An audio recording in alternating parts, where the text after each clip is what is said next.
I now give the floor to the Permanent Representative of Pakistan. Thank you, Mr. President. Let me also join other colleagues in congratulating Denmark for a successful presidency last month. Et je vous félicite aussi, Monsieur le Président, pour votre accession à la présidence du Conseil pour ce mois et vous souhaite plein succès. We welcome the presence of our Swiss colleagues to this meeting, and we thank ASG Joyce Masuya and USG Gilles Michaud for their briefings, and we also appreciate the insights shared by Mr. Nick Lee. We thank the Secretary General for his recommendations presented last November pursuant to Resolution 2730. I think, as is evident from this discussion, we are faced with a deeply troubling reality, and that is, despite numerous resolutions and statements by this Council, attacks on humanitarian personnel continue to escalate. And these are not just isolated incidents.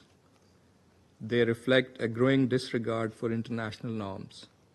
Figures speak for themselves. The numbers are simply astounding.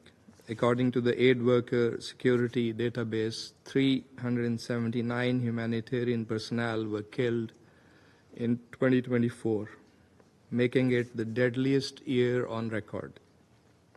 And while there are challenges in various situations such as the DRC, Sudan, South Sudan, Haiti, Lebanon, Yemen, and others, nowhere is this crisis more evident than in Gaza, where 408 humanitarian workers, including 284 UNRWA personnel, have been killed since October 2023. Just days ago, we learned about Israeli occupation forces killing of 8 Palestinian medics, 6 civil defense first responders, and a UN staff member in a wanton, shameless act in southern Gaza that has left the world appalled. We are failing those who risk their lives and act as a lifeline to serve others. I think it is unacceptable that those who carry food into war zones, provide life-saving medical support, and strive to bring dignity among displacement are being met not with gratitude, but with gunfire and intimidation. Every attack on a humanitarian worker is an attack on the principle of humanity itself. Mr. President, Resolution 2730 unequivocally reaffirmed that humanitarian personnel must be protected in accordance with international law, including international humanitarian law. The high number of fatalities is a somber reminder that much more needs to be done to fully implement this resolution. The promise of protection must be backed by action. In Resolution 2730, coupled with the Secretary General's detailed recommendations, we have a roadmap for action. We must move with urgency and purpose. In this regard, first, we would like to propose and call for setting up a global implementation dashboard for Resolution 2730 under UN auspices. This dashboard would provide real-time public tracking of actions to implement Resolution 2730, recording violations, investigations, and their outcomes for everyone to see and follow. Second, all parties to conflict must adhere strictly to their obligations under international humanitarian law for ensuring the safety and security of humanitarian personnel. There must be consequences for non-compliance. Third, we support the call for mandatory integration of safety provisions into all UN mission mandates, especially during peacekeeping drawdowns and transitions. As the Secretary General has highlighted, these periods are marked by acute risks.